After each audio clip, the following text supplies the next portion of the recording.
Bueno, continuando con los esfuerzos de conocer, profundizar en la vida de hombres y mujeres, mujeres y hombres que han dejado una huella importante en la vida, en la historia de la humanidad, y además bajo el rostro de Dios, de Dios en su Hijo Jesucristo, que también es Dios y que se nos revela como un mensaje transformador, un mensaje de salvación.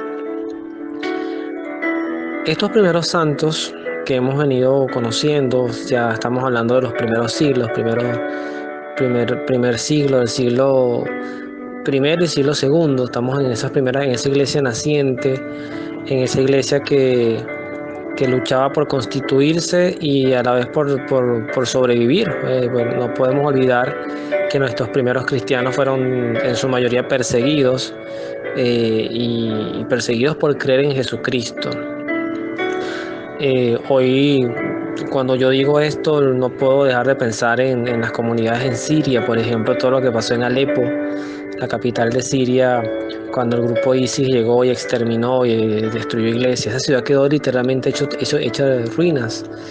En Nigeria también con los grupos terroristas de Boko Haram, como han buscado cristianos y los han matado por el simple hecho de ser cristianos, de creer en Jesucristo. La cruz ha sido en su momento perseguida por confrontar dioses paganos. También ha sido perseguida por confrontar valores humanos versus lo que hoy pudiéramos llamar antivalores. Y ha sido perseguida porque la cruz representa algo que ninguna denominación de fe tiene representada. Es un Dios que se sacrifica, que muere, que sufre por su propio pueblo, por su propia gente, por sus hijos. Yo hago este contexto introductorio porque San Ignacio de Antioquía, que es nuestro invitado de hoy, es de lo que leímos en su introducción, de lo que conocimos en su introducción, es muy poco. San Ignacio de Antioquía es considerado un padre de la iglesia y un padre se le da, en el punto de vista doctrinal, se le da el protagonismo de cimiento. Es decir, fue si nuestra iglesia se construyó por bloques y los 12 primeros bloques fueron los apóstoles, Ignacio de Antioquía, Tertuliano, Policarpio, entre otros, fueron también piedras importantísimas en la edificación de nuestra iglesia, una iglesia que, si bien es cierta, se ha constituido también en momentos de majestad y de presencia física, en algunos casos imponente, en otros casos más humilde.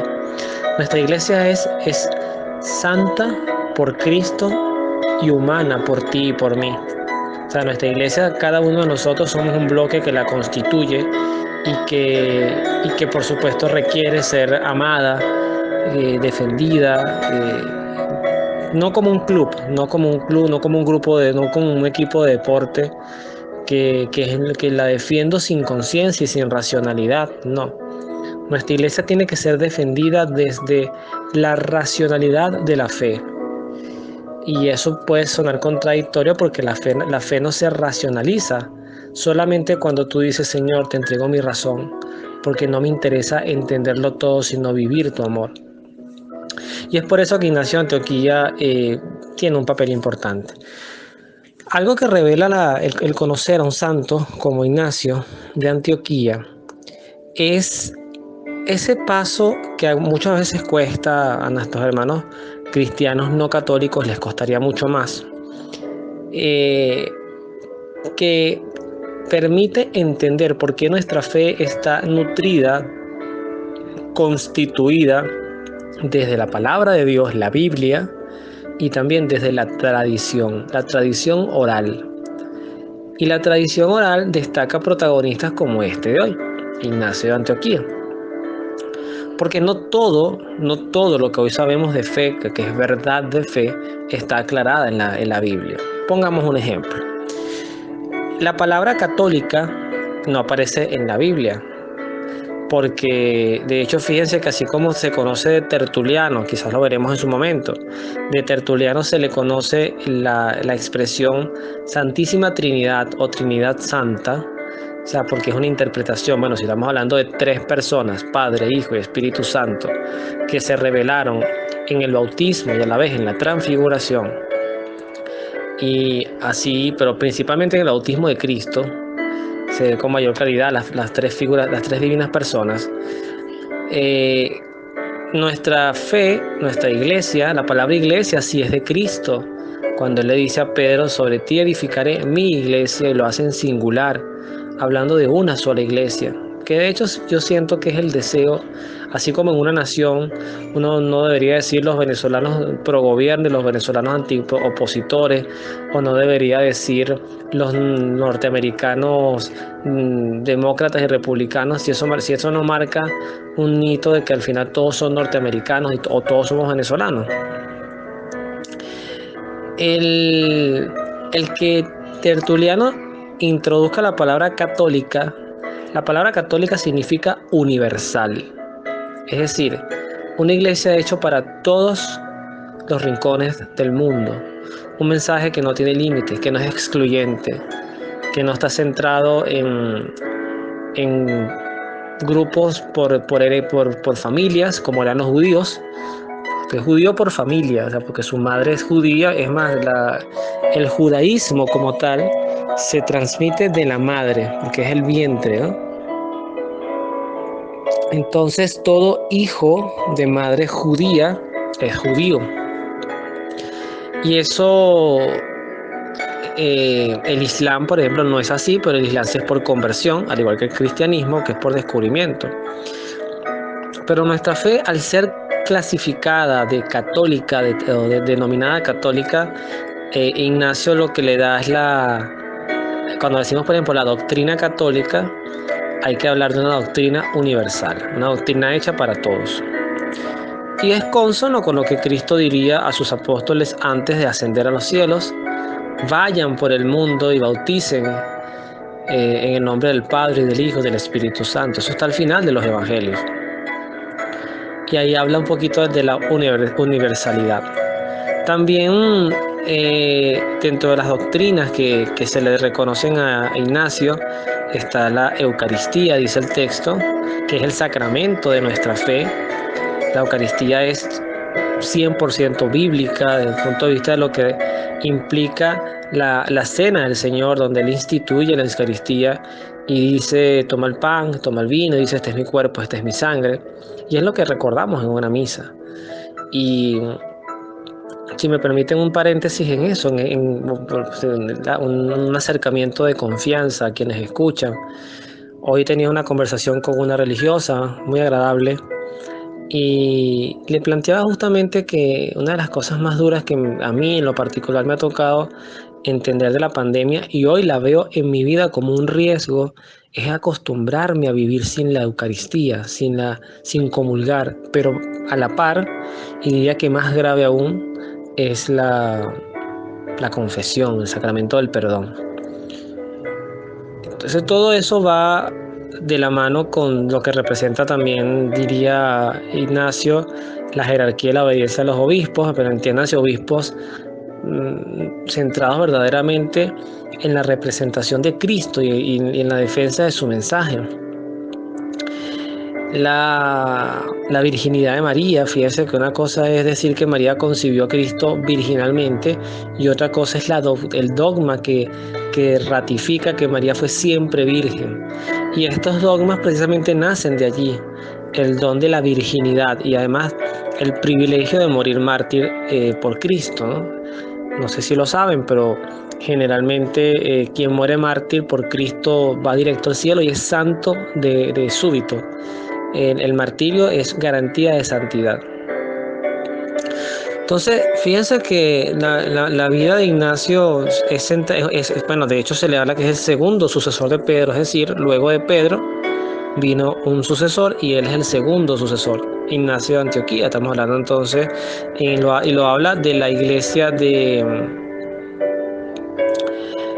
la iglesia de Antioquía, justamente, por eso se le hace esta determinación. Es más, no olvidemos también que las misiones que tuvo Pablo en Antioquía fue en Antioquía donde por primera vez se nos llamó cristianos, que significa seguidores de Cristo. Entonces, Antioquía tiene un papel importante. Bueno, Ignacio muere mártir, muere devorado por fieras, por eso su imagen, su iconografía es con 2 leones. Y habla de la corona de su glorioso martirio, ¿no? Fíjense ustedes el contexto de lo que implica para él o el significado que tiene el martirio, el glorioso martirio en el año 107 después de Cristo. Pero son estos santos que hay que leer. Yo tengo que confesar, yo tengo esa tarea pendiente. He conocido escritos de él, pero por homilías o por prédicas. Pero no me he centrado a escuchar los padres de la iglesia. Hay un testimonio de un ex protestante llamado Fernando Casanova. Hoy es un gran predicador católico, pero él tiene mucho del protestantismo, mucha formación, lo cual es de admirar. Una de las cosas que yo más respeto de quienes aman a Cristo y lo quieren conocer es los protestantes que se forman en Biblia. Bien o mal, a veces quizás lo que yo les quitaría, si me permiten el término, es esa guerra constante contra la Iglesia Católica, porque no tiene sentido. Yo creo que pueden elevarse sin hundir a otros. No son todos, pero sí respeto mucho la formación bíblica que muchos de ellos tienen, sobre todo los pastores. Y este ex pastor que se llama Fernando Casanova, su conversión está en YouTube en muchos momentos, muy hermoso su testimonio. Él se encontró con una conversión definitiva fue al leer a los padres de la iglesia. Al leer a los padres de la iglesia, él entendió muchas cosas que de la Biblia no iba a entender, pero además de la propia vivencia sacramental tampoco lo iba a entender si no tenía el fundamento de estos hombres que murieron por dejarnos una sana doctrina. Yo creo que en estos tiempos de sequía, este tiempo de pandemia que ni sabemos cuánto va a durar, ya ni siquiera me preocupo pensar en eso, solamente le pido a Dios que nos lleve de su mano, que nos proteja, que nos cuide la gracia y la fe. Yo creo que han sido tiempos propicios, además de reinventarnos económicamente y trabajar y echar hacia adelante, de acercarnos a la espiritualidad. Y este tiempo de Cuaresma es esa invitación. El tiempo de Cuaresma es para buscar un desierto, adentrarnos en él y tratar de conocer a quien amamos. No porque otros nos lo cuentan, sino porque nosotros mismos llegamos desde la profundidad de nuestra conciencia a ese descubrimiento de ese Dios que se quiere revelar en ti y en mí, que es el mismo Dios, pero cuyos caminos de revelación son muy distintos. Dios se puede revelar en ti desde tu propia rabia, desde tu propio temperamento duro, o desde la música si te gusta cantar, o desde una buena lectura, o desde una enfermedad, o desde un trabajo que es difícil, que es arduo y que toca evangelizar.